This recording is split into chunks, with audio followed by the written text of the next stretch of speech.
Let me begin by asking you, what should Hosni Mubarak do now? Do you think he should announce his resignation?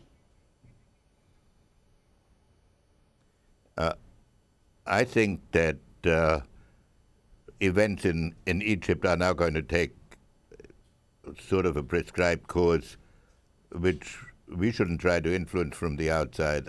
I believe that the army has obviously decided that he should go, and so it's only a question of modalities by which they can arrange his departure. And what do you think that will mean? The army has declared that they will not. Well, this will mean a period of enormous uncertainty, because the crowds that are now producing this upheaval and this revolution are united in their desire to get rid of Mubarak, but they clearly do not have developed an idea of what direction Egypt should go. And the struggle as to that direction will begin with the departure of Mubarak, and that is what we should be thinking about. Why are you reluctant to try and influence the situation when America has so clearly been influencing the situation for decades? America's been propping the Egyptian regime up. Well, America has been allied with Mubarak, and I was in office when the switch of Egypt from its Soviet alliance to America occurred under Sadat. I was not in office during the Mubarak period, but I remember the enormous relief strategically when Egypt was joined more or less our side. So for the United States to be friendly to Mubarak was not an unusual event. Now, what do we mean by we supported him? He had made a peace agreement with Israel. He had moved from the purchase of Soviet weapons to American weapons. He, on the whole, was an element of moderation in the region. What did we do to support him beyond that? That's quite a lot, isn't it? I mean, being the second biggest recipient of American aid is quite substantial support. I suppose the point is, why was stability preferable to democracy for the Egyptian people? Well, we didn't have the choice between stability and democracy. We had the choice when it started. We're talking now about 5 American administrations composed of Presidents Reagan, 2 President Bushes, and 2 administrations of President Clinton. A whole variety of secretaries of state.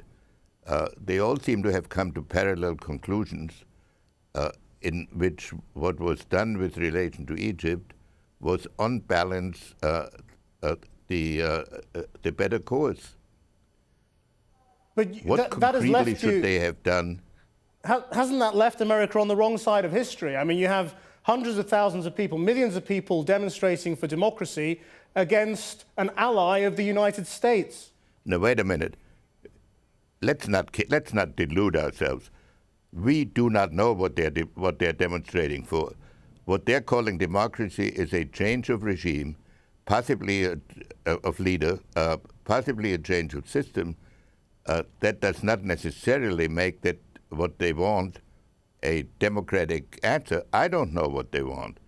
I think that is going to be the decisive issue, and it's an issue that the Egyptian people will have to decide. It's not something America can decide. Yeah, but America's almost had more influence than the Egyptian people for decades, given how much financial and military aid it's given the Egyptian government. It's all very well to say this is now a question for the Egyptian people. It wasn't a question for the Egyptian people for so long as far as the American government was concerned. Well, if you look at the series of crises that the United States has had to go through from the 1980s, 90s, and the other period, it's your proposition that we should have withheld economic aid from Egypt in order to get what? Did we know what democracy was in Egypt? And Isn't it a kind of presumption to assume that the United States the United States is asked at one and the same time to withdraw and at the same time to engage itself in every country in the world retrospectively in producing democracy. It would have been better if Mubarak had left 5 or 10 years earlier. But one has to look at that in terms of the choices that were actually available to American leaders, not in terms of what professors might teach at universities. What do you think the danger is now? I mean, you sound a little fearful about what might come out of this. No, I think we should realize, we should understand what is going on. What is going on is the classical pattern of revolutions, that revolutions occur by the coming together of resentments. After that, the problem becomes to establish authority and a sense of direction. And there are many possibilities. There could be an Islamic direction. There could be a secular, progressive direction. Or there could be simply a quest for authority. We won't know this until social groupings and parties begin to form. And insofar as we have an influence, our influence should be in the direction of secular moderation and of the greatest share of the public in forming decisions. But we should realize that as a result of this upheaval, the American influence on the day-to-day events will be reduced. And that is not necessarily a bad thing. I'm not fearful. I'm saying we have to face the facts of what will be a significant strategic change in the region. Its impact on the other countries, its impact in the perception of the role of America and of the West. And I, of course, believe and hope that this will move in a constructive direction. And I think the American government has behaved skillfully and thoughtfully in this immediate period. If there is a more Islamic flavor, if you like, to whatever regime emerges from this, people in Israel will be very fearful. They will be very fearful that the peace that you began 30 or more years ago will break down. A peace that was never sort of ratified, if you like, by the Egyptian people. That could go quite quickly, couldn't it? Well, the impact on Israel will be one of the problems, the border with Gaza, a whole range of issues, because Egypt under Mubarak has been very restrained on the Arab-Israeli issues, and I would expect that it will become a much more assertive partner. But the greater impact will be, the more short-range impact, will be in countries like Saudi Arabia, the Gulf, Jordan, and the whole structure of what has been the Western position in the region, which now will be squeezed from Iran and from what may happen in Egypt. But Egypt also has a possibility to move it in a very positive direction. So I think there are opportunities for the West, for America and Europe, and especially for America and Europe working together in moving this into a constructive direction. But we shouldn't delude ourselves that a moment of exaltation is a foreign policy.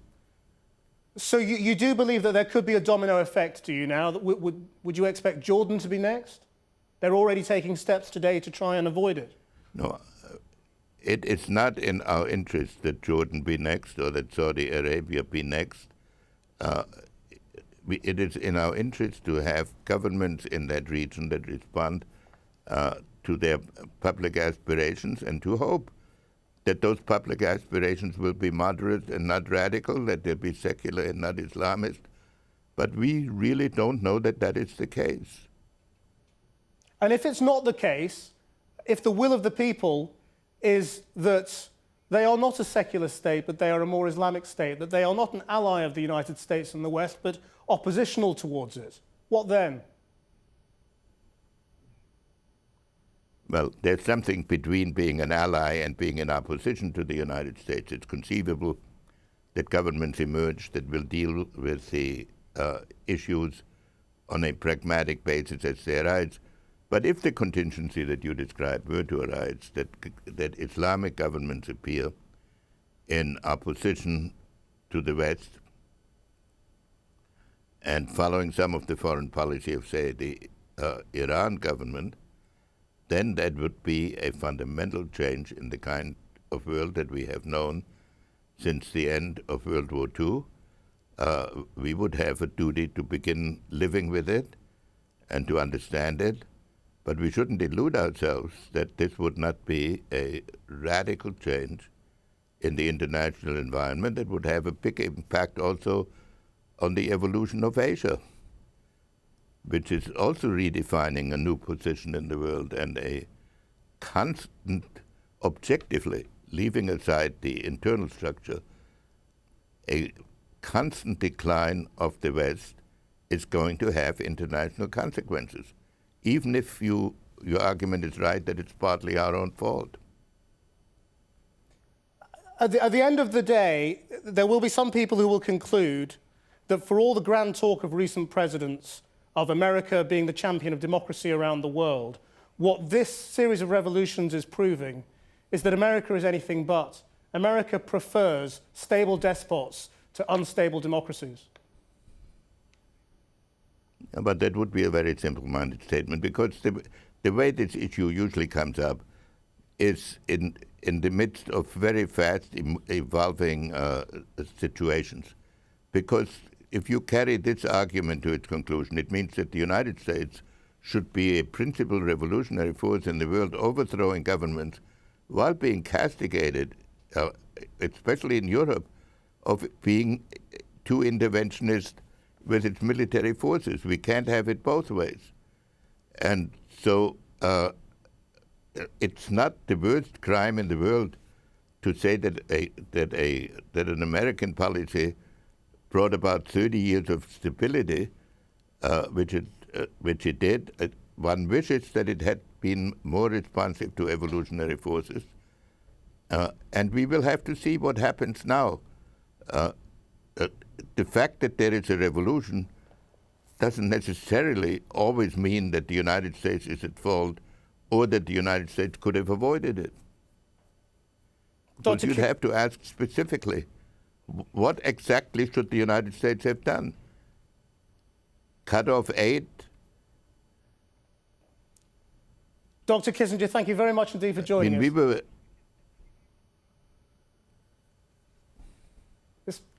It was fascinating. Thank you very much indeed. Are you going to run this whole thing? That's been going out live on the internet, actually, as we speak, and we're going to run a sizable amount of it on the television. Okay, good. Thank you very much.